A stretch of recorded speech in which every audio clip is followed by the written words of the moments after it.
Real fast, I wanted to tell you about my new podcast, Upworthy Weekly. It's a lighthearted news podcast. It comes out on Saturdays, and I have forced my co-host, Todd Perry, to join me here to help me tell you about our new venture. Todd, why should they listen? Well, I mean, a lot of people, they think, oh, it's the Upworthy podcast. It's just going to be sunshine and it's going to be unicorns. But you know what? It's really not that. Allison doesn't have the ability. She doesn't have it in her to actually be that person that I thought we were hiring when we did this show. But clearly, after just a couple episodes, the facade dropped. Okay, I thought, she's doing the Upworthy show. It's not going to be like, oh, neurotic, cynical Allison. But no, she's there. So, I try to counteract that with some of my good vibes.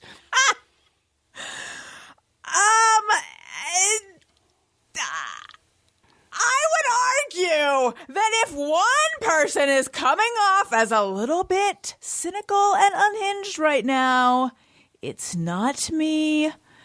It comes out every Saturday, wherever you get podcasts. Bye. Allison Rosen is your new best friend. Allison, with her the good times never end.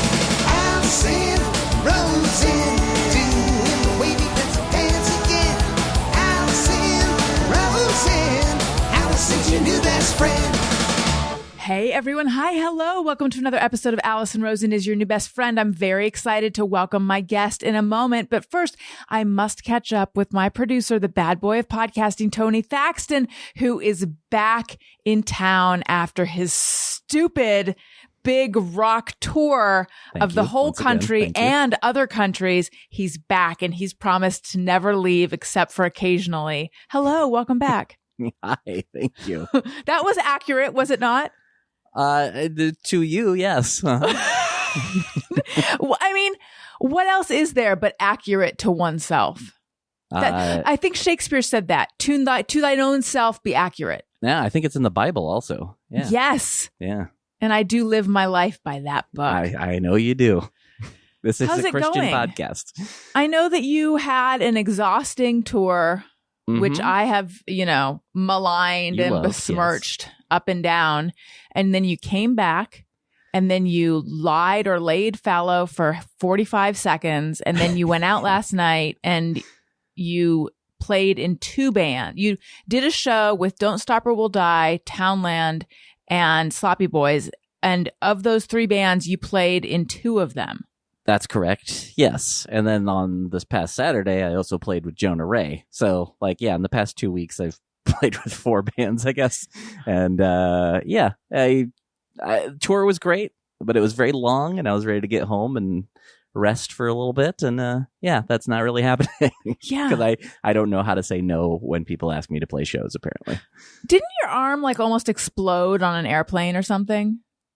Well, out of context, that sounds real crazy, but yeah, that's kind of accurate, yes. But that was a long time ago when there was some issues after I broke my arm and it got infected and all that. So yeah, but I mean, 2009. In context, it also was a crazy story. And if people would like to know the crazy story, go back and listen to my entire back catalog, specifically the episodes with Tony Thack. Lick it. The entire thing, though, you've been telling the story in 1 minute increments over the years, and you can finally get the full tale.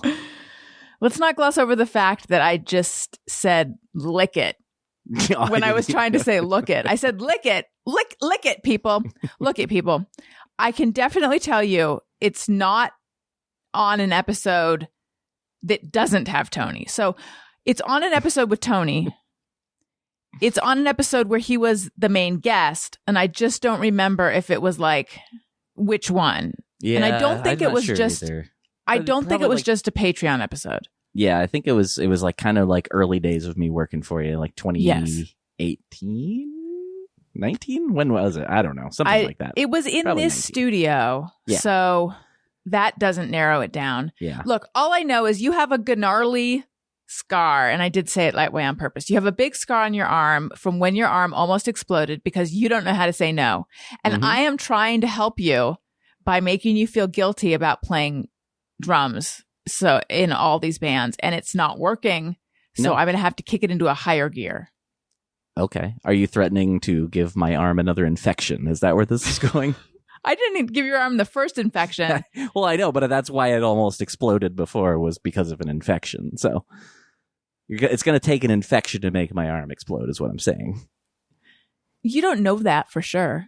That's true. I'm not a doctor. That's right. And I'm not one either. But I'm just saying, if your arm has been weakened, like you already flew too close to the sun. And both metaphorically and literally in an airplane, that's when this happened. Maybe it was because of cabin pressure.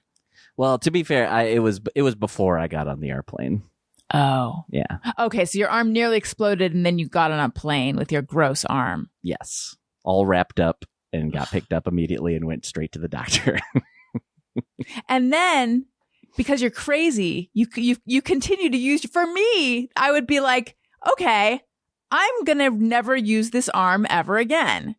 Well, But you can't stop using it. This was pre-working also in podcasting days, and all I know how to do is play drums, especially back then. That was a moment of panic of like, what if this arm, what if I can't use it anymore? I don't know how to do anything else. So you had to squeeze out all the use of it? Yeah, But put that sentence in order. Make it make sense. Yeah, I'll edit this all together and make it perfect. Yeah. Well, what I'm trying to say is it's nice to have you back. It's good to be back. Even though it's Zoom. I know. I Look, had to get it in there. I know. And on the most recent Thursday episode, right before the show started, your equipment didn't work, your audio equipment, and you had a very wee fit. That sounded so British, didn't it? I feel like they would say that across the pond when they're taking the piss. And you used some foul language. And I didn't think it was very bad at all. However, afterwards, you sent an email apologizing for your grouchy mood. And I was like, that wasn't necessary. And then I was looking at the clip. And, Instagram is forcing us all to do reels and stuff. And I was like, what if I trimmed this and made a little clip and put it on Patreon? I mean, sorry, not put it on Patreon. Put it on Instagram and was like, you guys, if you subscribe to Patreon, this is what you get to see. Because everyone on Patreon gets to see the full Thursday video. Oh, shit. I didn't do it, though. I was going to get your permission first. Oh, but I was going to show people what Tony's like when he's really letting it all hang out. Yeah, I mean, it was just, look, I was excited to be back, but then it was just immediately frustrating with technical issues. And I got annoyed, and I didn't want anyone to think I was upset at them or something. Yeah. But yeah, it was annoying. I understand. I'm just saying, I have blackmail. I have compromat. Yes, with a thing that you literally just said wasn't that bad. So. Maybe I might have just said that to make it seem better. Smart. Anyway, enough of this bullshit, if you will. We have a guest sitting here, and I just looked down at the time, and my God, I can't believe that I have wasted this much time of our guest's evening.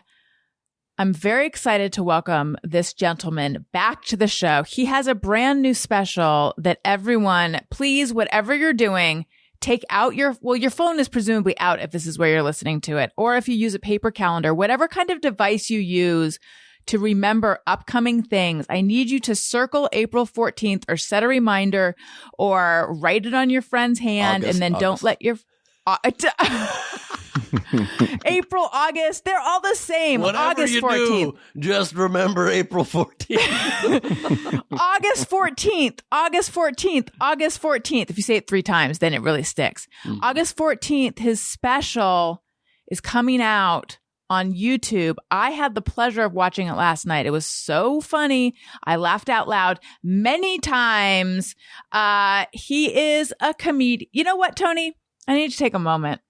I'm a professional who's been doing this for a long time, but when you say a word over and over, how it loses meaning? Mm-hmm. I have gotten to that point of doing introductions where I can't remember anymore. Do I give the person's credits and then say their name at the end, or do I say the person's name and then give their credits? No. You got to say the name last. Okay.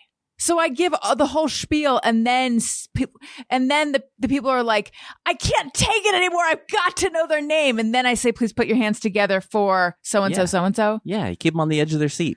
Okay. Ooh, who is it? All right. He's got a very funny special coming out August. But now when do I say the name of the special? That's your. I can't get involved with that.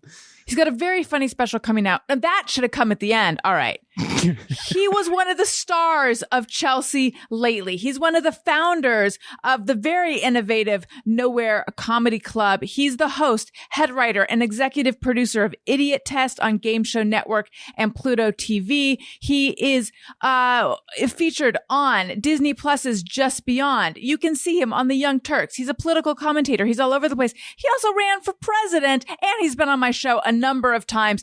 Please put your hands together for Ben Gleib. Hello. How did that feel? I've lost my ability to do intros, and I never really had it anyway. It felt really good. You skipped the name of the special part. That's the only thing that you missed. But I think I can say it, maybe, or you can say it. I want to say it, and then I want you to say it. Sure.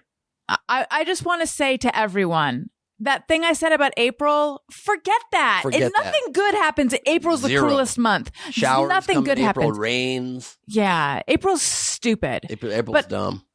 On August 14th, you are going to be watching The Mad King on YouTube. It's Ben's special. How was that? Yes, that was really, really great. I don't know if I want to remember the name, but it sounds good. I'm going to watch in April something called the Making. No, The Mad King. I'm missing that up. The Mad King. The Mad King. August, like a king who's mad. Oh, I understand. Now I get it. The name comes from the fact that you call your devoted following, or maybe they called themselves this, the Mad Ones. Explain how this came about, because, and I know this from watching, they think let me see if I can phrase this correctly. It's late in the day on Friday. I'm very tired. I am hoping you'll interview yourself, and I can and I think you'll relate to this, having now seen your special. I'm hoping I can take a nap. I think we both have the same sort of. Okay, now it sounds like you're saying that having seen my special, it made you want to take a nap. And I don't feel like that's the message. That's not what I'm saying. What I'm saying is, having seen your special, I know that you and I are both people who enjoy napping. I do like napping. And I'm saying that I am feeling like I do not have what it takes to, how can I put this? That doesn't, I just feel that I don't know that I can rise to the moment right now, but I'm going to be able to. I think you can. I can do it. I'm on barely any sleep as well, and I think that I can. I know. Now, why are you? Both of us. Okay, so my two questions, and I'm going to throw them out at the same. I have more than two. Don't worry. Okay. But right now, there's two on my mind, and I'm going to throw them out before I forget them. I need to know why you got no sleep. A, and B, where did this whole Mad Ones come about? Because as I know from your special, for the Mad Ones, your followers, listeners, fans, you are their Grateful Dead. What? I guess so. Yeah, they travel around and come to my live shows all over the country, all over North America even. They see multiple of my shows. And the name came about in a couple of ways. I created during the pandemic, like you mentioned in the intro, the world's first and I think best virtual comedy venue called Nowhere Comedy Club. And I created a show that I do there regularly called Gleib Off the Top Crowdwork and Improvised Madness. I improvise it every week, and it's a mad, weird show. And the attendees of the show come week after week, or now I do it about once a month, and they really seem to love it. And the show's just very wild and weird and mad, and we embrace a good kind of madness. And I've always loved the Kerouac quote, "The only people for me are the mad ones." Mm-hmm. Mad to speak, mad to talk, mad to celebrate, mad to do all the things. You know, I'm butchering the quote, but I always love the sentiment of people that are just mad to experience life in every way, that good definition of mad. So I started calling them the mad ones, and they started calling me the Mad King in this show. And so I do a lot of virtual filters in this virtual show, not in my special. And so I started putting this like virtual crown on. At the end of it, I say this very stupid phrase, extravaganzasm prepared. And the mad ones shout, extravaganzasm advanced. And it's just very fun, weird little community. The show takes place in Madtown. It's this global virtual community. And I elect a mayor during the shows, and anybody that's listening can feel free to come to one of them and be part. You instantly, the town's very welcoming, and you become part of this town, part of this community. And it continues all week on Facebook and a fan group and the Mad Ones Town Council of Elders and Youngers, which includes everybody. We want to make sure we're very inclusive. I'm sorry. What is the extravaganza quote? Extravaganzasm prepared. And then extravaganzasm? Extravaganzasm, correct. Like an extravaganza mixed with an orgasm. Right. And then what do they say? Extravaganzasm advanced. Got it. You see, I prepare it and they advance it. I see.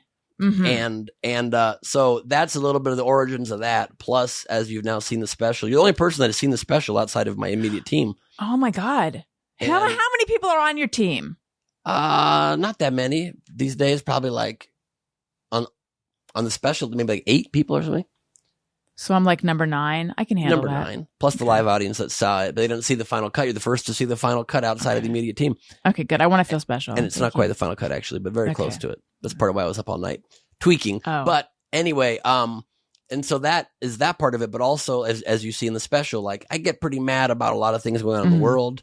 I get pretty intense. And also I talk about my own therapy and my own madness and losing my shit in a fight I got into in a parking lot. And that's not normal. That's a bit mad. So all of that, I kind of have both like the anger about things going on the planet, but also my own internal madness and a good, fun Willy Wonka-esque kind of madness as well, which I love and try to keep that silliness in my life as well.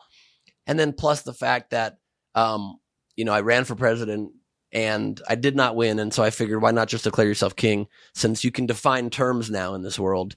There's no more truth. And I talk about that in the special too. This post-truth era, you can just define your own terms. So why not call yourself the Mad King?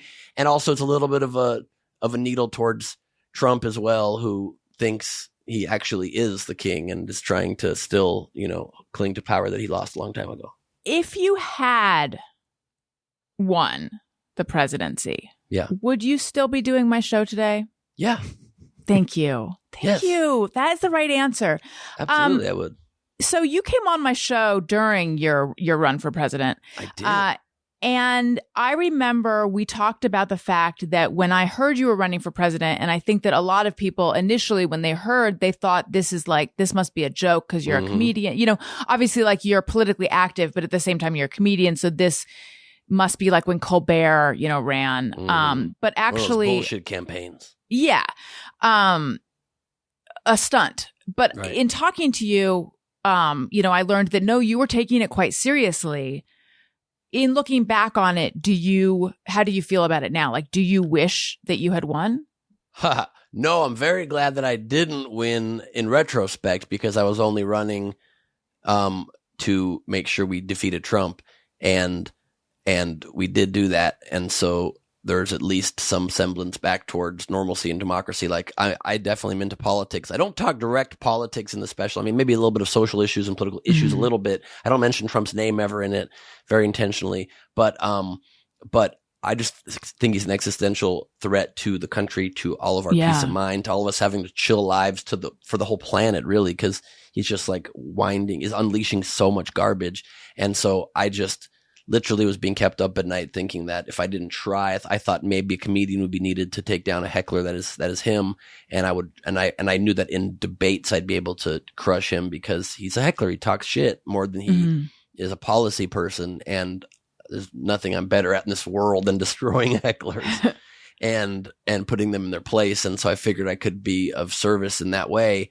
But when the campaign ended and then Biden got the nomination, I mean, I was speaking at it. I don't know how early. I can't remember how early in the campaign I was on your podcast, but I think it was after I was on your podcast, and probably it was the bump from your podcast that did this.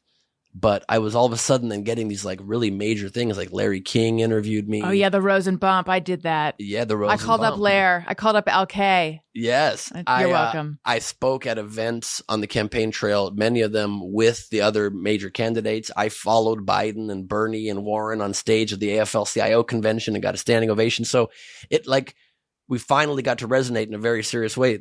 This is one of the newspapers that defines what candidates get taken seriously in one of the two most important early voting states of New Hampshire, the Nashua Telegraph. Look at the front page I have on my wall here of the Nashua Telegraph. Comedian Ben Gleib campaign. Now I'm just seeing my face because I was talking. This is a Zoom thing. You read it, Ben.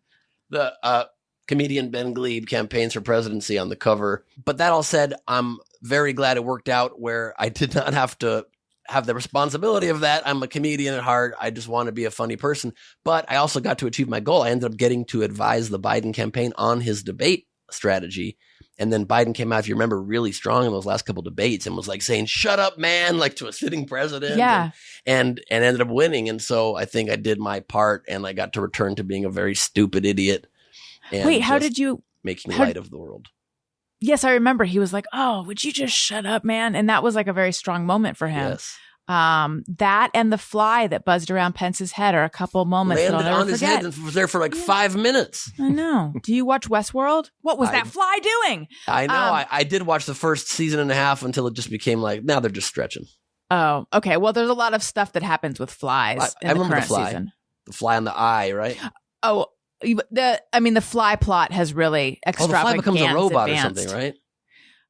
I can't even begin to tell you what's fair happening enough. with it's you've missed so much. Let's just say okay. there's so much.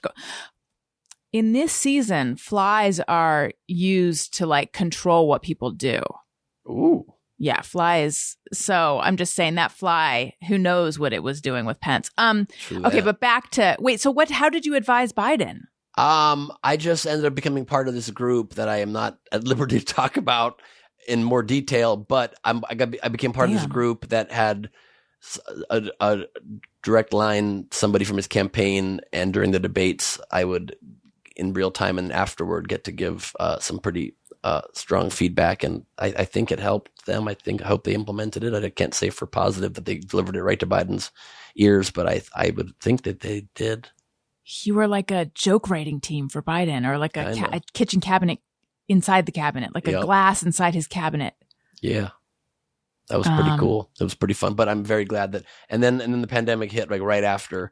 And so I just was so burnt out on all things politics and all things serious that I like went the other way and became this like silly, like I said, virtual comedian with face filters, and I play robots and monsters and I turn into celebrities and do impressions and am just silly. I became a prop comic for a minute and was just like the opposite of anything serious. I think I needed it just for my sanity. Can I ask you one more debate question, and then we can move on from that? Where were you during the debate? Virtual is all virtual. Okay. So like you'd like hear something and then like send a text or something? No, we were like all on a thing. We were all on a live kind of I know you can't talk about it, but it's killing me to not know. Thing. Oh, that's fascinating. Yeah, it was cool. Yeah, when you came over in the middle of your presidential run, you were in a suit. I was like, who is this politician in my house? Yeah. You had completely morphed. I think I was myself, but I was just trying to show that I can clean up and I can be a respectable leader if the nation wanted me to be. I didn't want people thinking, well, he's not, look, he's a comedian and he's unshaven and he's dressed like a bum. There's no way. I wanted them to realize like, yeah, also every president wears jeans and is unshaven when they're not doing a thing. And so I just wanted to show that I have a serious side that I could turn up if needed to, help save the planet or whatever. So some bullshit like that. So let's talk about your special now. Sure. When did you film it and where? And even though I just asked a question, I'm going to shove in a statement, which is, I thought it was so funny. And I really liked the stuff about the pandemic. I have wondered, how are comedians going to handle the pandemic? Because I think like a lot of people who've lived through it, I don't really feel like And like the feedback I get whenever I talk about it on my show, people are like, I don't want to hear about it. And I'm like, well, suck it. I'm going to talk about it anyway because I'm living through it. But at the same time, like there's this sort of COVID fatigue. And yet I loved the material you did about it. Thanks. Thank you. So I recorded it due to the glacial pace of all things entertainment industry in January, the end of January. So it's been 7.5 months since I recorded it. And, Helium Comedy Studios produced it. They're an amazing comedy club chain that has now started a TV production company, and they're producing a bunch of specials. And so they're editing a bunch at the same time. So I understand that it took a minute, but, mine is one of the first 4 that are coming out, around the same time. Alonzo Bowden, Jade Catapretta, Randy Feltface, and mine are the first 4. About the pandemic stuff, like how do I write this? How did I write that stuff? Are you saying, or no? Where did you do it? In Philadelphia, Pennsylvania. I mean, yeah, I didn't. That wasn't specifically my question, but I guess. Is that my question? Is that my question? I mean, look, I think the pandemic obviously is something that a comedian can't avoid mentioning in an hour special when we just lived through 2 years of the most surreal, strange time in life possible. And I just, tried to come at it with a lot of the frustration we all feel. And I tried to make that section just as laugh out loud, like funny as I could. I'm not trying to talk, policy about the pandemic. Right. I'm trying to just point out the absurdity. We all were like adjusting on the fly to very, very strange time. And we were doing a lot of stupid things that in retrospect, just even a year later, don't make any sense. And it's very fun to point that out. I had forgotten about like wearing a mask outside when there's no one around and walking in the middle of the street because you're not going to take a chance on the sidewalk. I completely forgot about that. And it just felt a little bit, it was our one bit of control. For me, I was walking the street. I was kind of like, I'm a little bit of an outlaw. Like, the world might be ending, but there's no cop that's going to be stopping us for walking in the middle of the street. And I would walk with alcohol every night. My now fiance had a glass of wine. I had a beer or a cocktail, sometimes literally double fisting, walk in the middle of the street. And that was the one joy we had. I was like, well, at least we can do open containers outside like it's Louisiana or Mexico up in here. Yeah. Do you remember I came over and was a guest on your podcast? Do you still do that podcast? I do, but I do it very sporadically. Last Week on Earth, I have not done it recently, and so it's almost not even worth plugging, but I will be bringing it back soon. I just don't know exactly when. I was an in-person guest on your podcast in February of 2020, and we talked about news, and one of the news stories was a coronavirus on a ship, and I remember talking about they call it a coronavirus because of the shape of the crown. Yeah, I mean, and then I remember I left my glasses at your house, and we picked them up like on our way home from Elliot's soccer, which is, I think probably that was like the last or almost the last time that he ever had an in-person soccer thing with that group. And then it like all rapidly shut down. It was it was probably like one of the last in-person podcasts I was a guest on before it all got shut down. It's so crazy. It's just so weird. We've just been through a thing. I don't think we've at all processed yet the psychic trauma of the whole thing. I think it really is like kind of changed me in some ways. I think it's just changed a lot of people. It's just, I think it's cut out a lot of the bullshit. I think it's probably made me less patient with some things. It's made me less wanting to deal with people wasting my time with. I fired my longtime manager. I realized like how fragile things are, and I'm not getting any younger, and I just don't have patience anymore for people that repeatedly kind of let you down. I, parted ways on a couple friendships that were just toxic repeatedly for years and years and years. And I just said, like, I can't do that anymore. Like, although I'm kind of opening the door to both of those again a little bit, but you understand the point. Yeah. Why, what, what is the relationship between, even though I sort of suspect I know, but can you talk more about the relationship between how the pandemic led you to feel like maybe it's time to cut out some toxic relationships?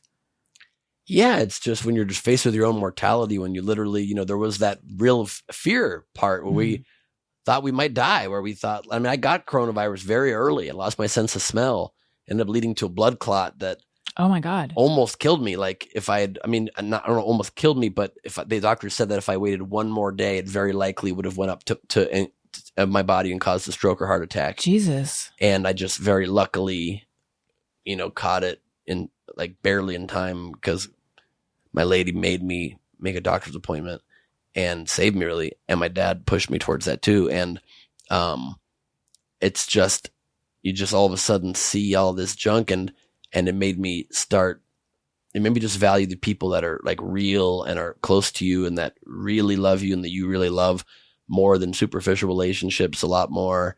And I'm not fully cured, but like I still love entertaining. I still love throwing big parties, but even my parties are like way more small, way more intimate big parties. Like I used to invite anybody that I was friendly with that I liked in this business. I'd invite like 450 people to my birthday parties and they would take over my house and just run amok. And then during the pandemic, when life came back briefly before it shut down again, I maybe had like 150 people coming through the house, which was pretty crazy and probably too many.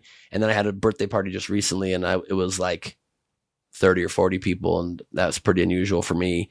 You were still on the invite list, of course. Thank you. And can I tell you the irony? The reason I wanted to come so bad, and I really don't want to fall off your invite list. Don't take me off, please. You're close because you don't come ever. I so know. You're getting close. I know. I'm right on the bubble.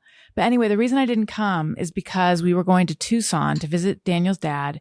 And I was like, I just want to be really safe and like, not expose myself or anything before we go there. That was a good reason. Fucking got COVID there. Oh, no way. Yeah. Shit. Yeah. So we go there and Daniel's dad did not get it though. He's the only one who didn't get it. My 3-year-old got it first and then my 5-year-old and then my mother-in-law and then we drove back and then Daniel and I didn't get it for days and days and days. And I was like, we're not going to get it. Like, we're fine. And then 7 days later, Daniel got it. And then I felt sick, but I was still testing negative. And then I woke up one morning and I'm like, I amazingly feel better. Like I really am special and my immune system is really kicks ass. I truly am blessed. And then I took a test and I was positive and I thought, but I think I'm over the hump, but I was not. The hump was in front of me. And then I started feeling like really bad for a number of days. So yeah, just the irony though. I'm better now. Yeah. And yeah, go ahead. But just the irony of like, I don't want to go to your party because I'm afraid of getting it. And then we go there and I end up getting it. So yeah, it sucked. Two people had it here, it turned out, or two or three people. Oh, really? And I had to tell everybody. So that's not. Oh, that would have freaked me out. Luckily now it's the mild COVID for almost everybody. Yes. Although the strain that we had, so we had it like a month ago. For me, it was not mild. It didn't feel mild. Like it's very, it feels very like whack-a-mole. Like some people, I know people who've had it. I know a lot of people who had it around the time that I had it. And they also felt like they were very sick. But then I hear of people who are like, yeah, it was just like cold symptoms for a day. So I don't know what determines whether, I don't know if it's at the strain or if it's the viral load or what. But all I'm saying is Biden got it twice back to back and he's up and around and he's like 300 years old. So it's not as strong as it once was. This is well, for sure it's not. I mean, and it's not affecting people's breathing. So wait, let's go back to this blood clot that almost took you out. Yes. What happened? I was starting Nowhere Comedy, which was a pretty big endeavor. And then my now fiance started a company that I was working with her around the clock, also helping her get off the ground, called Save Our Graduation, because they were canceling graduations everywhere. And we realized that with everything we had learned about running virtual comedy shows and recreating the feeling of a live show by producing on top of Zoom, we could do the same with live graduations and give these kids still a graduation. And but we were not, neither of these businesses were funded. We're doing them all completely bootstrapped. And I was working like 16-hour, 17, 18-hour days and just stupidly sitting down the entire time and not even like getting up to take a break or walk around for 5 minutes. And that's what leads to a blood clot. And all of a sudden, just one morning randomly, and I hadn't barely moved, so it didn't make sense. I had like a very sore calf or sore back of my right leg. But it lasted a week. Like, that happens sometimes to last for like an hour or a day. Yeah. It lasted for like 7 days. And it was just kind of like, mild, but pretty annoying. And then I went on like day 6 or day 7, I went to the Black Lives Matter protest. This is still during the pandemic, but everybody risked it. And we went out and with hundreds of thousands of people. And I walked 4 miles that day in that march and came home and felt fine. And the next day I woke up and I couldn't walk. Oh, wow. My leg was like in extreme pain. I was like hobbling around. And that's when Carmel made sure I made a doctor's appointment. It was a virtual appointment. And the doctor said, come in tonight. You got to come in tonight. And I, instead of going straight to the doctor, went to a Moobies pop-up event to go hang with my buddy Kevin, my buddies Kevin Smith and Jason Mewes at their pop-up restaurant, because I wanted to go say hi and hang out. And that was the night I ended up meeting, or the day I ended up meeting Rosario Dawson too, which led to this great working relationship together, where she and I ended up producing the Telethon for America together and hosting it together virtually in 2020 with Alyssa Milano and all this cool stuff. So I'm glad I went. But I went to this like casual event and had like an alcoholic drink out of a Capri Sun pouch and had like fried chicken. And I'm taking all these photos and interviewing with Kevin, hanging out. And then someone was like, this actress I did some movies with was like, do you want to come next door? We're going to a bar. And I'm like, should I go? And Carmen's like, we should probably go to the hospital. I'm like, all right. Went to the hospital straight. And they were like, if you waited another hour, you might have died. Like, thank God you came now. I took the ultrasound or the MRI. I don't remember what it was. And they called me as I was walking out of the ultrasound room. They called and said, whoa, stop. You need to immediately go and get injections of blood thinners. Wow. And they put me on 7 days of blood thinner injections twice a day, being injected in the stomach, and then 3 months of blood thinners after that. And if it ever came back or comes back, I'd have to be on blood thinners for life. Thank God it hasn't yet. And I've had a couple scares where I'm like, why does my leg feel weird? Am I going to be on pills the rest of my life? And if I get a paper cut, I'm going to bleed out and die. And luckily that has not happened. So knock on wood. When you talked to the doctor in the virtual appointment, did they suspect it was, and they told you to come in, did they suspect it might be a blood clot? Oh, he thought it probably was. He thought it was a good chance. Just for Did he tell you that? Yeah, looking at it blue, like looking at it through the video, it looked like blue and kind of a little bit like bulbous or whatever. And they were like, it looks a little weird. Like, obviously, I can't tell in video, but I would come in urgently. And at that point, you thought, I'm going to go hang out with Rosario Dawson and have chicken? Yep. What were you thinking? That came out more judgmental than I meant. No, I'm fine with that. I like being challenged. It was after, I don't know how many months lockdown at that point. It was like 5-6 months. We were finally like a little bit allowed to go out. And I was very much looking forward to this. And, I'm in the Jay and Silent Bob reboot movie. I'm part of that world. I don't ever get to go to events like that. There hadn't been events in forever, let alone one with like some of my favorite people and these icons, and I got to go hang in a very small, intimate, invite-only group. And I'm like, I'm going to pop by there on the way to the hospital. And I did it. And I don't know if I regret it or not, but it led to this photo. This photo was taken that day. I mean, that's kind of cool. That is very cool. Stop groceries, me, Kevin, and Jay Mewes. There you go. So I think it's worth it. If I had died, it's a pretty good way to go out. Well, listen, I can't think of a better segue to talk to you about life insurance. We pay hundreds of dollars per year to protect our homes, our cars, and even our phones, but too many of us aren't taking steps to protect our family's finances. Mortgage payments, private student loans, and other types of debts don't just disappear if something happens to you. A life insurance policy can provide your loved ones with a financial cushion they can use to cover those costs, and it can provide you with peace of mind that even in worst case scenarios, for example, Ben, again, like what you're just describing, if it had gone south, they'll be protected. Life insurance typically gets more expensive as you age, so it's smart to get a policy sooner rather than later. Policy Genius is an insurance marketplace that makes it easy to compare quotes from top companies like AIG and Prudential in one place to find your lowest price on life insurance. You could save 50% or more on life insurance by comparing quotes with Policy Genius. Options start at just $17 per month for $500,000 of coverage. Just click on the link in the description or head to policygenius.com to get personalized quotes in minutes and find the right policy for your needs. The licensed agents at Policy Genius work for you, not the insurance companies. They're on hand throughout the entire process to help you understand your options so you can make decisions with confidence. Policy Genius doesn't add on extra fees. Your personal info is private. Policy Genius doesn't sell your details to third parties. Policy Genius has thousands of 5-star reviews across Google and Trustpilot. Policy Genius has options that offer coverage in as little as a week and avoid unnecessary medical exams. Since 2014, Policy Genius has helped over 30 million people shop for insurance and placed over $150 billion in coverage. Head to policygenius.com to get your free life insurance quotes and see how much you could save. Again, that's policygenius.com. Okay. So tell me more about founding Nowhere Comedy Club.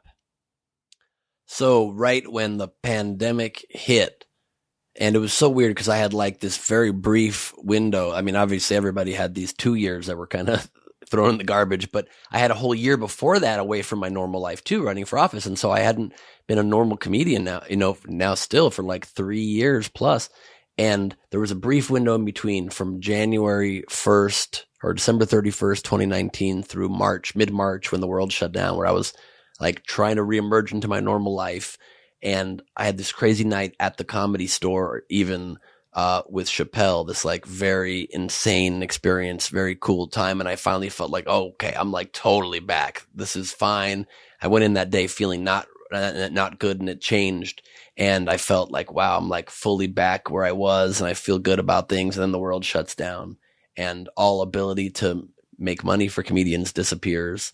All entertainment venues shut down for the globe. And I honestly wouldn't have been able financially to survive it if I didn't think of something. So, desperation's the mother of invention, as they say. And I just thought, I cannot not tour for the next long amount of time. What do I do? And I just closed my eyes for a second, and I thought, there has to be a way, with how amazing technology is these days, to create the experience of performing at a live venue on your computer. And I just thought about it for a minute, and I was like, if we just found the best video conferencing platform for it and let the audience keep their mics on and let them keep their cameras on and just like manage it, produce on top of it, and make sure that they don't create disruptive sound, I bet that would feel very similar to performing live. And that was the premise. And I called my friend Steve Hofstetter, who's like amazing at executing business ideas, because I've had, as I'm sure many of us have, multiple billion-dollar ideas that then get done by somebody else or appear elsewhere in the world. Yeah. And I'm like, gosh darn it, I thought of electric cars, for crying out loud. I could have been a billionaire naming my son Zil. But it's like my friend Corinne is like, I invented striped shirts. Did you really? She's like, I invented that. Have you ever seen a swimsuit photo from the 20s? She invented that. How old is your friend? She is surprised. She's deceptively young looking. Oh, okay, fair enough. So she's very old. Got it. Mm-hmm. And so we just cooked up this plan, and we started first as this live stream free show on YouTube and Facebook called the Social Distancing Social Club.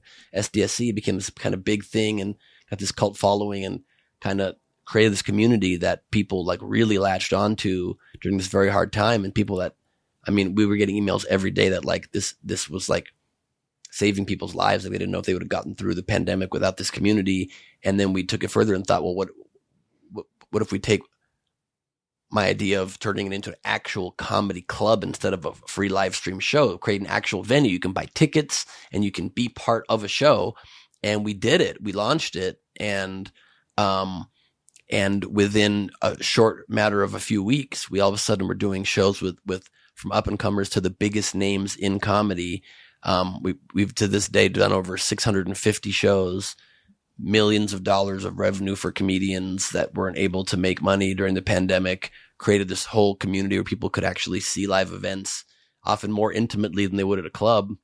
You normally aren't going to get to interact with these people.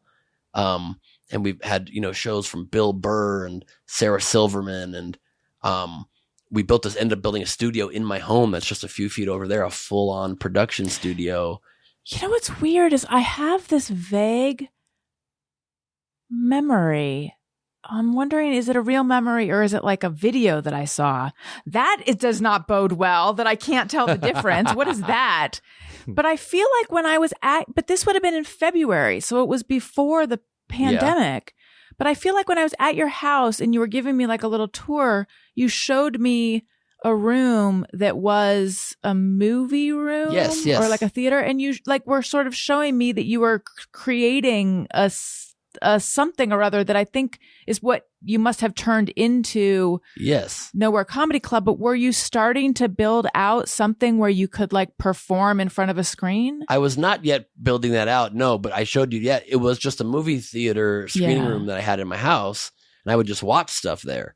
And it became, we built it way out, and instead of the one screen, we ended up having 3 screens. So you're surrounded by 30 feet of video walls. Were there like news videos about like, look at Nowhere Comedy Club, look what they've built? Okay, so in my mind, I've merged, and tons on my social and New York Times so profiles I've conflated my experience there with cameras showing the thing, so that in my mind, you showed it to me. Wonderful that that's happening to me. Your brain has now jumped the shark. There's no turning back. Post-truth era is official. I'm not even here right now. I'm a digital avatar, just so you know. I know. Okay. Now, I realize that it's going to be hard for you to answer this question honestly, given that you have a vested interest since you own and founded Nowhere Comedy Club, which the premise is it's the same as being in person, but close to not the same. After Bill Burr performed here, and I'd sold him on, this is so close to being in person, and I'm walking him to his car after he just performed for 2,500 people in Australia, New Zealand. I said, "So what do you think?" And he goes, "Was it just like performing in person? No fucking way." But I go, "Okay, was it way better than performing these drive-in shows, comic where they honk at you?" He goes, "Way fucking better, not even comparable. This was amazing." And then he ranted about it on his podcast for 5 minutes about how much he loved it and how real it felt. So go ahead with your question, but I just wanted to get that in there right quick. Well, that pretty much answered it. I mean, the question was just going to be for Tony, who hates Zoom so much. And I have to agree, Zoom does not really hold a candle to in person. I just wanted to know, like, how close do you feel like it gets to in person? It gets very close. I mean, Zoom on its own, yes, for sure. But that's what the magic we created was. We literally we kind of created an industry. We reinvented what touring can be. And us and this other company became the 2 leaders of this like brand new industry. And they don't even try to recreate live, and we're the only ones who do. I mean, with this big New York Times profile that's featured on my wall, and they're right there in the studio. And it's because you're seeing the faces of the audience big and hearing them. That's right. I just wanted to solve for every issue that was wrong with Zoom and that people complain about, but not just for the performers, for the audience as well. So what we do is there's 30 feet of video screens, but even a lot of the performers don't come to the studio. They still perform from their home computer, but we produce it. It's all in the producing. It's all in the details. Everything is in the details in life, right? If you just log on to a thing and do it, then it's kind of boring. But so when it's in studio, we also have a backstage camera. So we cut to that. We spotlight it so the audience can see the performer's view over the shoulder. So they can see that Bill Burr is seeing them. So now, and they see this beautiful studio that they're in. They're virtually in it, and they can tell the comics seeing it, and they feel part of this bigger thing. It's much bigger than just a box in someone's bedroom, you know? And so right there, they do it. We produce the sound. So we have all of them adjust their audio, the whole audience reduce their audio very low to the exact right level pre-show. We have rules and videos so that they can laugh and be heard, but the comedian's still amplified above them like in a real venue. We have pre-show music. We have pre-show videos with set the rules, an exciting countdown. We have showroom manager. We have opening comics. And it's just, you hear the laughter. And so we've just solved for every issue. So when you do a show with us, you actually feel like we're the live crowd. We encourage people to laugh. The laughter doesn't disrupt the audio like it does on Zoom for people typically. We turn original sound on, a bunch of deep features that we do to ensure it's different. And that's how we've been able to keep, we have, I think Mike Birbiglia did like 30 shows with us. Wow. Todd Barry, Natasha Leggero. I mean, a million people. We had a lot of really great people. And then I created a monthly recurring show I did all pandemic long with Greg Proops. Yes. Called Greg and Gleib, It's a G Thing. And it was a 2-man Whose Line Is It Anyway? And we would sell tickets to it. We'd do it once a month. And it was incredible. And it was so real. And we did a New Year's Eve show, and he got Scott Foley and Ryan Stiles to join us. And we had 300 people celebrating the new year with us. I did a recurring show. We're going to hopefully do it again soon, but I did it twice with John Cleese called Please Gleib Me Alone. John, I'm literally headlined an event or I had a recurring show with one of the great legends of all time in comedy, and him and his daughter Camilla Cleese and I host this 3-person show. I mean, John and I just did it together solo, or the two of us just once. And it's incredible playing games with the audience, taking questions, being silly, talking shit to each other. Like, he told me to shut up at some point, and then later he says he was rambling on some answer. I'm like, John, shut up, to one of the great legends. I turned red instantly. I couldn't believe I even said it. And you get to these experiences that just would not. Right when that ended, John called me. I think he said it live during the VIP meet and greet too after the show, but he called me right afterwards and he says, "You've created a new form of media. You've created a way that somehow this is a global performance where I felt connected to the whole audience and felt more intimate than any show I've ever done." We created something kind of special. It's kind of cool. And I'm trying to, and I speak about it so passionately because once the world opened up and because of Zoom fatigue, our numbers have dropped way down. People don't want to attend virtual shows anymore. Right. And it's really hard to get them to do so. And so I'm trying to explain that this is different. This feels like a night out. And wouldn't you like to sometimes not spend $100 on babysitters and parking and getting all dressed up, or you can't get a babysitter, or people who live in remote areas, or disabled people with social anxiety that could never, ever go and enjoy a live comedy club now can have a night out while staying in. You can get drunk. You can get a little high. You can do whatever you'd like to do, and not have to worry about drunk driving or all the expenses. You just get to chill and literally see a live show. One time only show. It'll never exist again. And it's private. It's not recorded. It'll never be seen again, but without leaving your house. It's something really cool. Yeah. Plus the pandemic's not over. Hello. Also true. Yeah. You won't let me come to your house. So there's that. I know. Don't get started on that. What's that? I said, don't get started. I know Tony really wants to do in person again. I really want to do in person. I just don't. I don't know how I'm living my life right now. You just had COVID. You'll be fine for many months. That's not true anymore. Now look at Biden. That's because he did that Paxlovid. That Paxlovid. No, but and B. If it comes right back, it's mild. It seems the second time, even more so. So it's like, well, I know. I mean, I hear you. I talk in the special. This is actually true about how I've given up handshakes. Like there are some things that have changed. That was one of my favorite parts of the special. I laughed so hard during the handshake part. In fact, let's play a clip. Tony, nice. Play the pointless therapy clip. All right. Please. Although I'm not even sure, honestly, the point of therapy with the world as it is now, We're living in a post-truth era of fake news on an anti-science, eroding democracy on a crumbling planet. I'm not sure my issues rank high on the list. It's like, Ben, the planet's becoming uninhabitable and our leaders are corrupt idiots, but let's talk about your sleeping in. Is that the issue, you sleep in? So it's important, it's good to analyze your life. Analysis is good, but don't overdo it. Don't worry about it too much. If analysis were that important, it wouldn't be made up of the words anal and ISIS. So you say in the special, August 14th. You say in the special that you just recently started therapy. You had not done therapy before? I had never done therapy before, about a year into the pandemic. And I was out of breath in that clip because it came right off of the story that I tell, which is one of the things that made me realize I needed to get into therapy. I got into a big fight and in a parking lot, and a physical fight takes a lot out of a physical fight, and takes a lot out of me to tell that bit. And so for the next minute or two in the special, I was a little out of breath. But I started therapy.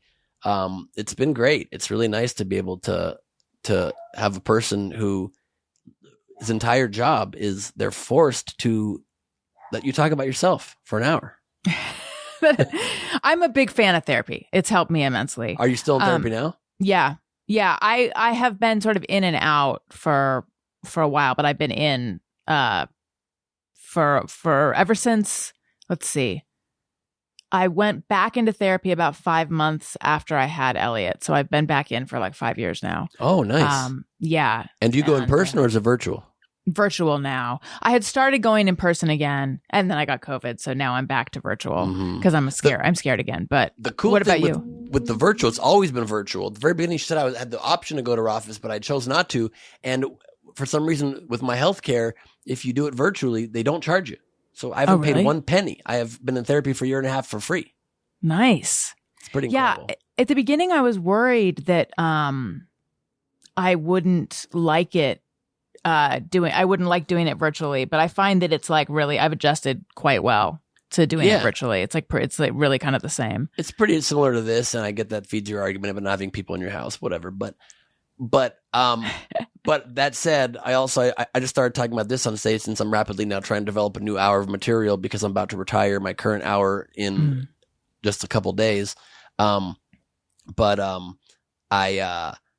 therapist is unlicensed.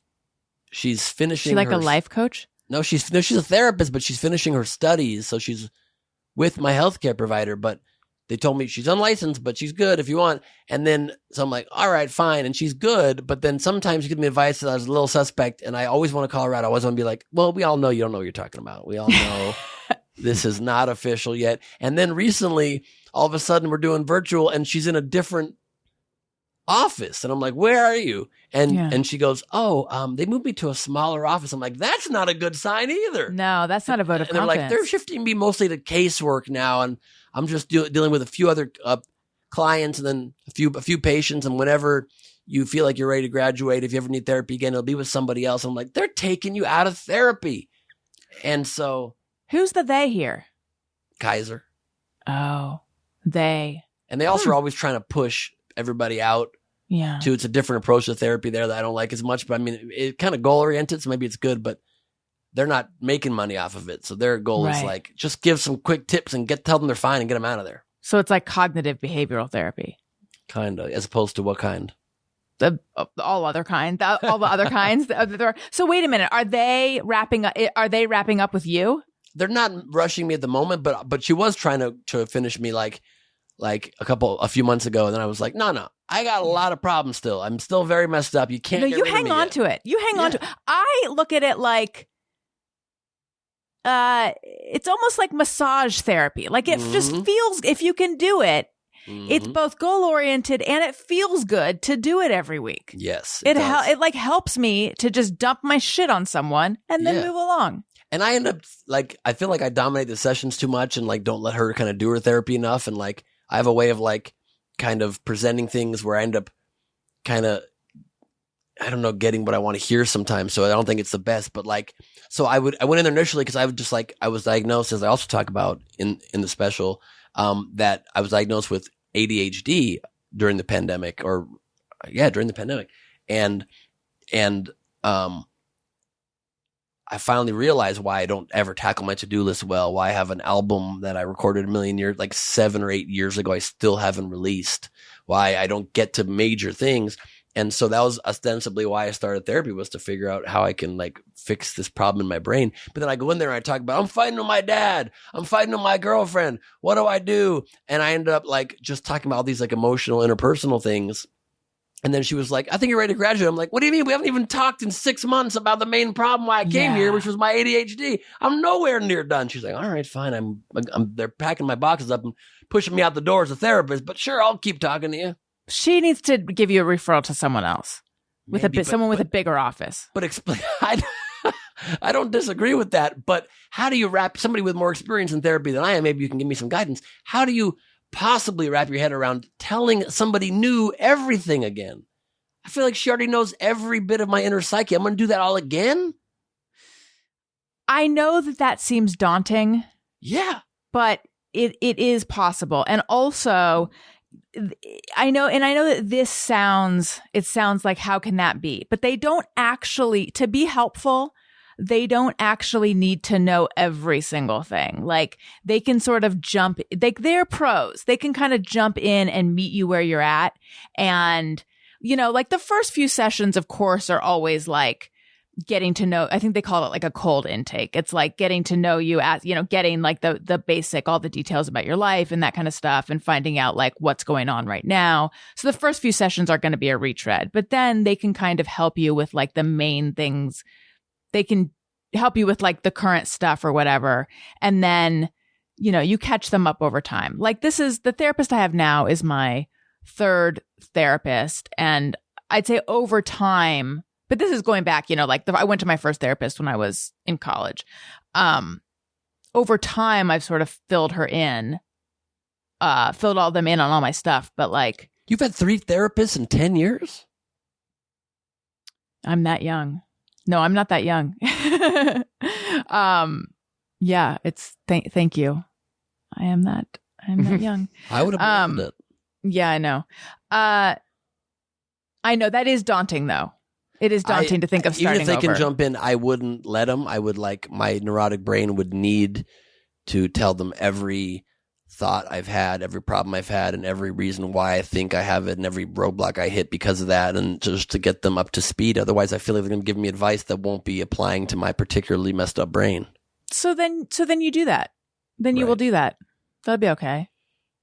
You know, or I can just stick with this one person while she, during the session, is like putting like books in a cardboard box and measuring, see if she can get the couch out the door and stuff. I mean, is she going to become not a therapist anymore? No, she says that she presents it as she is trying to focus more on casework. She would like to do that. But they save the bigger offices for the therapists, and the casework doesn't need as much room. But she seems pleased about it as she presents to me. But then also she had this like beautiful view outside the new office of like trees and stuff. And this little garden is like kind of like forest looking view. And I'm like, that's beautiful. Must be very zen to at least have that. And I noticed in our last session, it's a light box and it's not even a window. It's just a flippin' fake. So everything's a facade. I don't know who to believe anymore. My therapist is she AI? Oh my God. Does she exist? She really might be AI. Interesting. She's very stoic. Sometimes doesn't have the emotions I would expect a human to have. There you go. Does she glitch? I mean, when I talk, a lot of people glitch, but I don't hold that against them. Let's do some questions that listeners sent in on Patreon. I'm on Patreon, patreon.com. Patreon. Allison Rosen. All sorts of fun stuff there. Bonus episodes. I almost had a heart attack hearing that sound effect, by the way. I didn't expect. It's been an hour without any sound effects, and all of a sudden I was like, oh my God, a bunch of demons are yelling Patreon at me. That might be the case. And have you ever been one of my bonus Patreon guests? Have I ever done a Patreon bonus episode with you? I think I have. I think even the one where I was running for office, we did it in bonus right after. Is that possible? Quite possible. Well, I'm going to have you back. So bonus episodes with your favorite guests. And then you can watch videos of the Thursday show, like where Tony had his just world famous shit fit. And there's a level where you can text me and I'll text you back. I do live streams.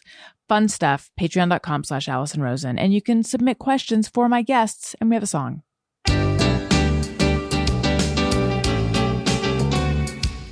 When we ask, they send them in. They're wondering how you have been. And so thanks so much for answering these questions from our fans. All right. West Anthony says, the Charlie Kirk fetus fiasco was priceless. I enjoyed that as well.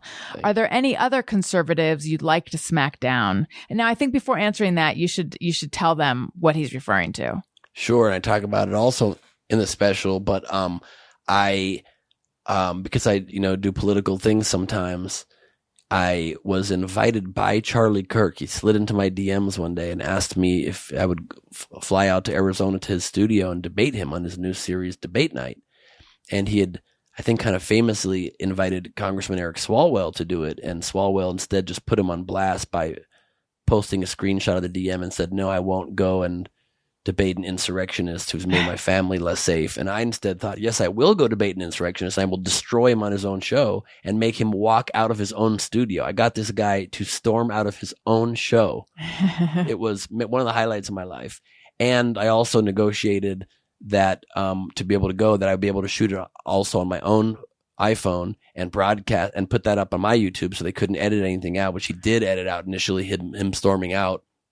And I negotiated that they would fly me out, put me up in a nice hotel, pay for car service, and pay for my meals when I was there. And so after I got him to storm off and security escorted me out of the building, Carmel was there with me. We still had a driver all night, and the driver took us to the most expensive sushi restaurant we could find in Arizona, and we had a $270 sushi dinner on Charlie Kirk after I humiliated him for an hour 20. But the clip he's talking about was I had this one particular moment planned to just prove how much of a blowhard idiot he is and doesn't know what he's talking about. I pulled out a photo of a fetus, and I said, do you truly in your heart of hearts believe this is a human being? And he goes, without a doubt. And I said, without a doubt? He goes, yes. I go, that's a dolphin fetus, Charlie. And the look on his face was just glorious. He looked to his producer. He's like, oh my God, that's on camera. And that clip will never leave him. I think people will shout dolphin fetus at him the rest of his life. And thank God he deserves it. I have a picture painting of a dolphin fetus on the poster of my special. I wear it like a badge of honor. So very excited so about smart. that. Thank you. And I also continued to hammer as he was embarrassed. I was going on a rant. I'm like, do you often confuse dolphins and human babies? Do you ever go to SeaWorld and think, oh my God, they've got a human baby in that aquarium? I just had a very fun run with it, and then released 20 more memes from that debate of me owning him in 10 to 30 second chunks. Or you can watch the whole debate on my youtube.com/bgleib and watch the whole damn thing and just watch a guy get put in his place while learning a lot about abortion, because I studied hard for it. I was getting advised by some really knowledgeable people, by Planned Parenthood, by NARAL, unofficially, gave me a lot of great advice and talking points and stuff. So that was cool. But so yes, other conservative. I mean, I would love so much to be able to sit down with Trump and just own him left and right. That'll probably never happen. Although he was just heckled at a golf course lately, at his own golf course. I just saw that clip. But I recently infiltrated QAnon. I will be dropping that video sometime soon. Yeah.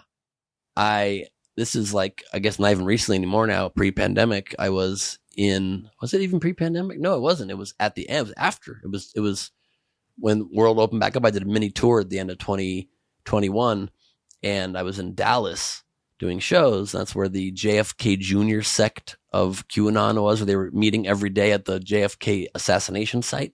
And they believe that any day now, JFK Jr. is going to come back. Oh, right. And either become president or become Donald Trump's running mate to run in 2024. I love just the very basic idiocy that somebody knows in their heart and believes that this person is going to come back from the dead, but doesn't know if they're going to be president or run on a ticket with somebody else. Right. Pretty amazing. Right. So I infiltrated them with hidden cameras, and I think I was probably going to drop that as a uncut 40-minute descent into the mind of a bunch of very stupid people. Wow. I kind of gained their trust, these 4 ladies, and I walk with them for 30 minutes as they leave the site, and the things they share that they believe. And at the end, I present to them a piece of evidence that I fabricated in my hotel room in 1 minute, and then they end up believing it. And did you say it was hidden cameras? Yes.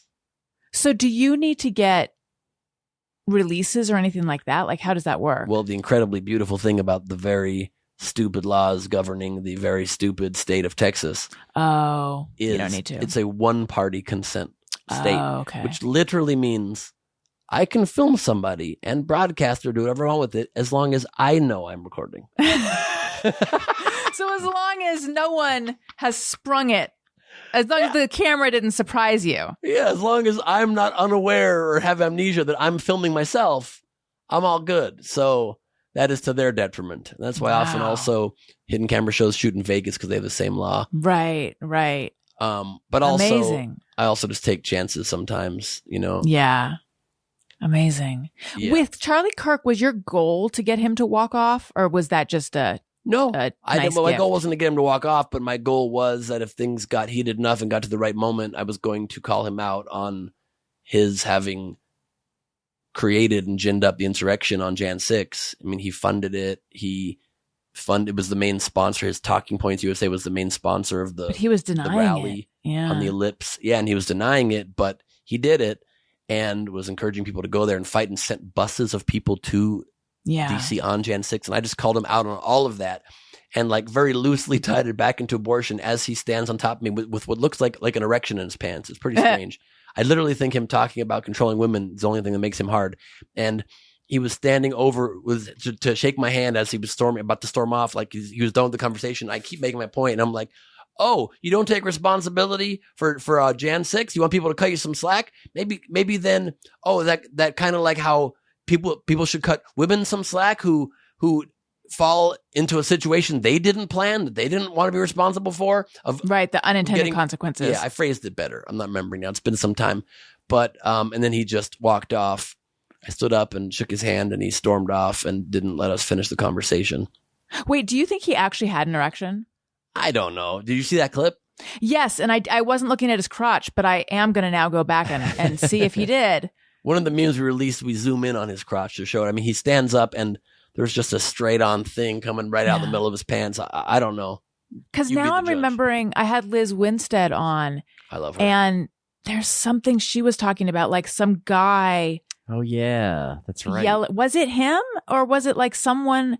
I don't know if it was like a notable conservative or just like a, anonymous conservative yelling at a woman, but with a heart on. Like something that turned this guy on was like yelling at a woman about abortion, and like the guy had an erection. It's just like a vague memory.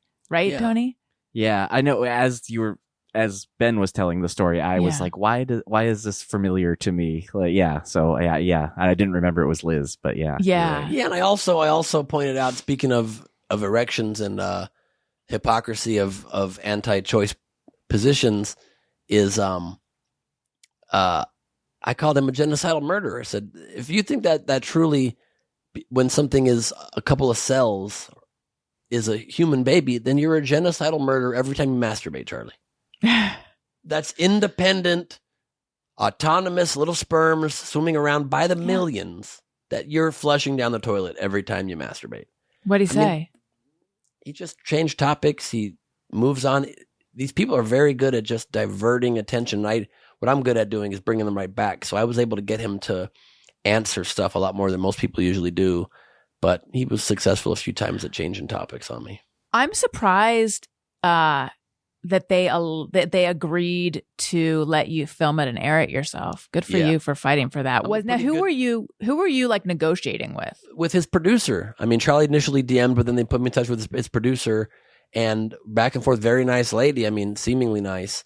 And I just negotiated. I don't know why. They must have thought they were going to have a much easier time. Maybe hadn't done their research properly about how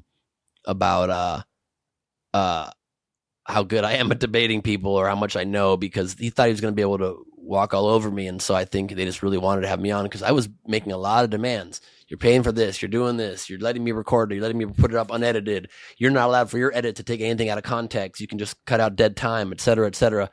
And they agreed to all of it. And I know people that did his debate night that didn't get any of that and didn't ask. Was there for anything they said no to? I don't think there really was. I mean, I don't think there was. They pretty much capitulated on everything, and I'm very glad that worked out that way. Another big conservative that I've had a long-standing relationship with, and I don't really anymore, but I've owned many times on camera, is Tomi Lahren. I've enjoyed making her feel stupid, and I stormed off her show. That's what ended our relationship. When I was running for office, I stormed off her show on Fox News in New York. I was on a panel on one of the debate nights with her and this other person whose brain is pretty small, and this guy Brandon Strzok. I don't even like saying his name. I don't know why I said it, but the founder of the Walkaway movement, who ended up being an insurrectionist and jailed for 9/11 for Jan 6. And I was like battling 3-on-1, and I was still owning these people And that video is on my YouTube too. It kind of blew up recently where I just systematically kind of crush all their Fox News talking points. My sentence ended early there. Sorry. Have you heard from Charlie Kirk since? No, but he still follows me on Twitter. So I think he's still got an eye. Tommy no longer follows me after that incident, but I've not heard from Charlie. But it was funny too because they put up the whole debate and they just said debates, comedian Ben Gleib, and they cut out the whole end part, the whole bonus section where he storms off. But then after I posted it and it went kind of viral, then they posted another whole version of the whole debate where it says, Charlie Kirk humiliates so-called comedian Ben Gleib, and they have the whole thing up there. And it's like, how can you say so-called? You had me on your show and invited me. What if that just speaks to who you can't book then, I guess. Right. So wait, I'm sorry, this is not important, but for some reason I'm stuck on it. So wait, is it standard though for them to fly the guests out and put them up in a hotel and all that, or was that something that like you got them? No, I think that was standard. That is standard. There was no pay, but they would pay for your expenses and fly you out. Got it. That was standard. Okay, Whitney, and it was a really nice hotel, by the way, too. They put us up in this like Arizona Grand Resort had like wave pools and a lazy river. And my fiance Carmel loves lazy rivers and rarely ever gets to experience them. And so it was the most funny dichotomous debate prep. My last debate was like at 4 or 5 p.m. I had to be at the studio, and at 11 a.m. until about 3 p.m. we were in the lazy river, and she was just holding on to my tube in her own tube, and I'm studying abortion, everything in the lazy river. And she's just like relaxed as can be. And every 10 minutes, I'd be like, babe, do you mind looking up the exact text of the 13th Amendment? Babe, do you mind telling me? And I had like a research partner right there that was just helping me prep. I was relaxed while like pouring into my brain my talking points. And I could respond saying this if he says this and ways to pin him, and prepping while also getting a great tan. Yeah. I mean, the thing about that side is that they have deep pockets. Oh, yeah.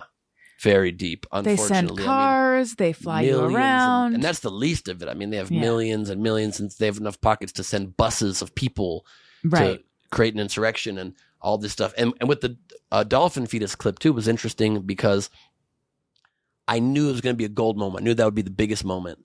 And I couldn't get the right photo, and I couldn't get one high resolution enough to print it and blow it up. And I ended up being late to the studio because we had to stop at like an Office Depot in Arizona to get it printed. What's that? To print your dolphin fetus? And Carmel was like, why does this picture matter? I'm like, trust me, this will matter. Yeah. And she has, since apologized for putting her foot down on that one. Jisoko wants to know, where's his milkshake? Do you remember this reference? No. Tony will refresh your memory. Where's the milkshake? The soundbite. Yes.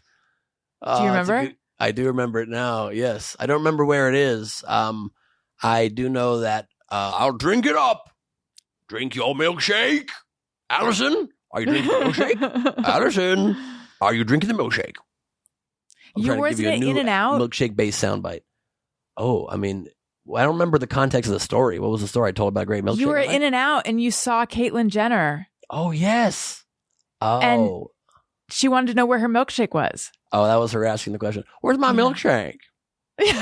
Excuse me. Can I have a milkshake, please? Yes. That's what it was. Yes. Sam Randall wants to know, favorite TV show he's watched lately? I loved season 1 of Only Murders in the Building.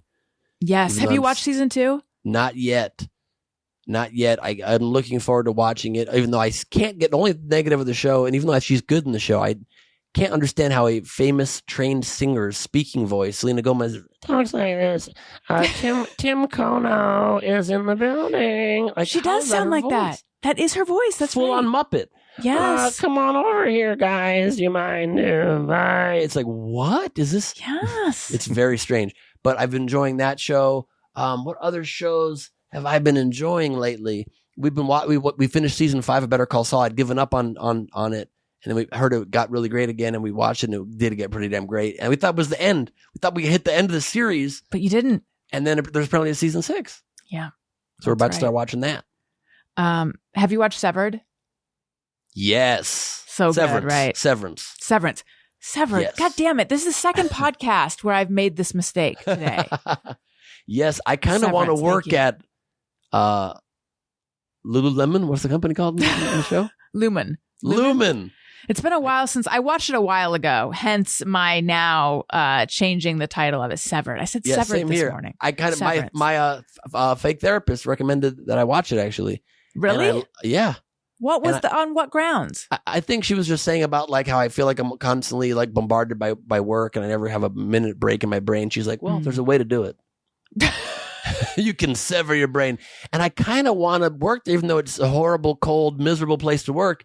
I kind of just want to work there. It seems also like I like the vibe. I like the outfits. Yeah. And I also would love to be able to just occasionally go down to R&D and touch fingers with Christopher Walken. And like, yes. Lightly. Tony, have you seen it? No, I still haven't seen it. I've heard nothing but great things. But It's really good. Tony, come down here. Touch my fingers. Touch my fingers, Tony. Please. And lastly, Whitney C. says, what things or people in life are you loyal to? Whitney Cummings, your old friend. Thanks for writing in, Whit. Things or people am I loyal to? My girlfriend, my fiance now, my dog, Henry, my family, my parents, my best friends, and my lifelong best friend, Scott, since college, Jason, since high school. We're about to have a 30-year 30-year friendship anniversary. And I'm loyal to the truth, and I'm loyal to justice, and I'm loyal to comedy. I'll do anything for a joke. I'm loyal. They didn't ask for me to list everything. Just that's These are good. A lot of them. Yeah, these are good answers. All right. Given the time. Ice cream, banana ice cream. Banana ice cream. Oh, the best flavor possible. Really? And you can't get it anywhere, almost nowhere. When I see it, I grab it always.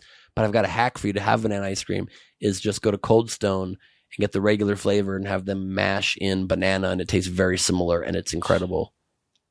Tony, does this fill you with rage? Not rage. Hey, man, like what you like. Bananas, Thank not you. for me. Not for you. No. My fiance's allergic to them, and she loves them, and she can't eat them, so it's What more happens if she eats them? for me. She turns into a kind of a monster, kind of a Hulk. Carmel, what happens to you when you eat bananas? You kind of turn into a monster, right? Oh my God. She's so agreeable. She is. This is pre-monster. All right, let's do Hey, Go Fuck Yourself, Ben. Not Sound you. like you're saying that to me. I know it did feel that Very way. aggressive. Hey, go I'm fuck sorry. yourself, Ben. Ben, Wow. go fuck yourself. Wow. Ben, is there anyone you'd like to tell something to? Sure, go fuck yourself, Allison. I'm kidding. Oh, wow. would I never do didn't see that. Didn't see that. See, it coming. hurt. It hurt, Mhm. right? It did. No, I would like it to just generally for the entire group of Karens, go fuck yourself, Karens. Oh, I'm just so, I shouldn't have said it until the end. I'm sorry, but it's fine. I'm very tired of just people that somehow think that they can impose their will on other people in a free, autonomous world. How can you allow, autonomous is the wrong word in that sentence, definitely misuse that word, but the point is, how can you, they know that they have the same amount of rights and not more than any other person, but they decide their will, their opinion, their desire, their annoyance is more important than the other person's right to their life and to their freedom, to their happiness. And they come over and be like, listen, I know there's a public park or a public beach or a market, but you should leave. You should go. You should stop. Oh, to those Karens everywhere, I would like to say, Hey, go fuck yourself. I need to take a moment. Now I am airing I would have some said dirty. it angrier. I would have said it angrier. I'm dirting some airy laundry. I'm airing Makes some sense. dirty laundry and Sounds like saying, I'm saying the following, Ben. I've got a humongous compliment for you. Tony can agree. I think I know what you're even going to say. Yeah. Yeah. You nailed that. Is that what you thought I was going to say? Yeah. Yeah. 'Cause it's a hard segment to pull off properly, I feel like. Yeah. Now, people who listen might not be aware how much editing has to happen to make it seem like the guest understood my instructions, which might be a me problem. Look, I'm just fully airing the dirty laundry.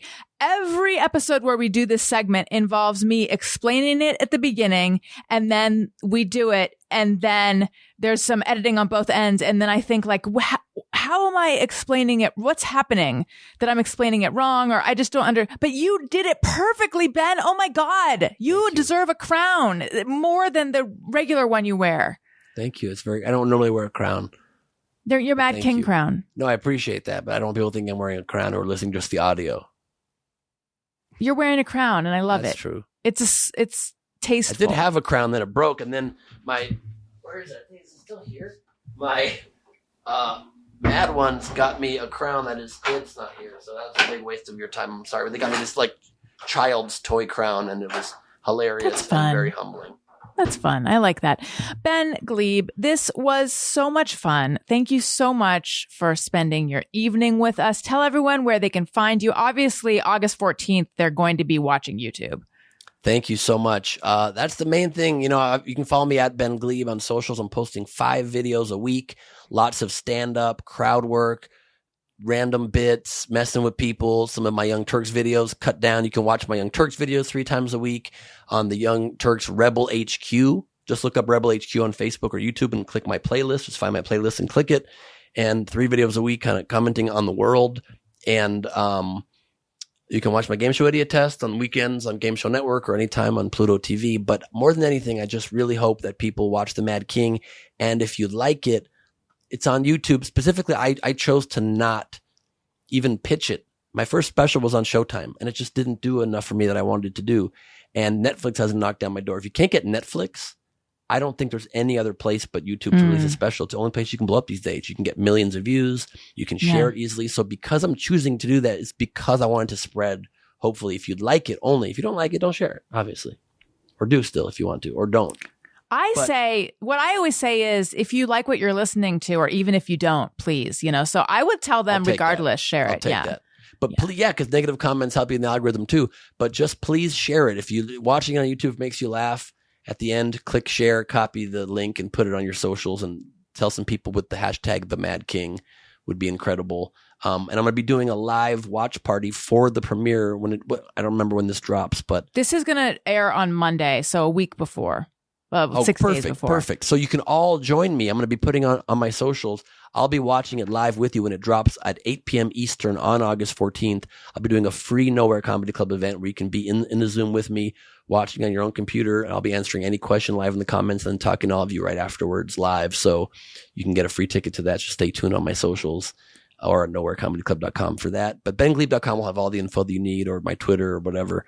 And come and be part of the madness. What a fun time. And listen, follow me on social media at Allison Rosen on Twitter and Instagram. If you like what you're hearing, or even if you don't, please make sure you're subscribed. Tell your friends. Leave us a nice comment on Apple Podcasts or wherever you're listening. And listen to my other podcast, Upworthy Weekly. That is my news podcast, my lighthearted news podcast that comes out on Saturdays. And Childish, that's my parenting-ish podcast that I do with Greg Fitzsimmons every other Wednesday. And I already mentioned Patreon, and I feel like I'm forgetting something, but I don't know what that is. Tony, what about you? I'm Twitter and Instagram at Tony Thaxton. And Bizarre Albums every Tuesday. And I'll leave it at that for now.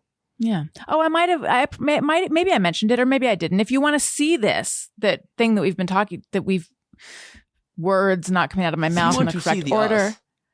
YouTube.com/Allison Rosen is where you can see what you've been hearing, and a lot of other stuff as well. YouTube.com/Allison Rosen. Please go subscribe over there and watch and hit the little bell thing or whatever. Get my videos, please. Yeah, and YouTube.com/BGleib. You'll get an alert when my special drops. Yeah. You don't even have to remember, even though it would be nice if you did remember. Get our alerts, but also remember us. Click our bells. Yeah, dingle our bells. Dingle bells. Thank you so much. Listeners, thank you for listening. I love you. You matter. Goodbye. Hey, do you know about the Allison Rosen Show?